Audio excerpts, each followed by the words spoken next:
অসমীয়া Islamic channel জীৱন গঢ়ক কোৰাণৰ পোহৰেৰে। আসসালামু আলাইকুম মা ভনীসকল, অসমীয়া ইছলামিক চেনেলটিলৈ আপোনালোকক স্বাগতম জনাইছোঁ।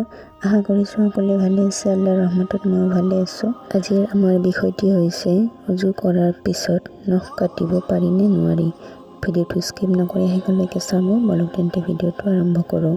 মোৰ মা ভনীসকল, উজু কৰাৰ পিছত হাতৰ বা ভৰিৰ নখ কাটিলে উজুৰ কোনো প্ৰকাৰৰ একো ক্ষতি নহয়। ঠিক তেনেদৰে আপুনি যদি শুকান ঘাৰ ছাল গুচাই আৰু সেই ঘাৰ পৰা যদি তেজ পুজ কোনো ধৰণৰ বস্তু নোলায়, তেন্তে আৰু দ্বিতীয়বাৰ উজু কৰাৰ আৱশ্যক নহয় আৰু সেই ঠাইত তিয়াবৰো দৰকাৰ নাই।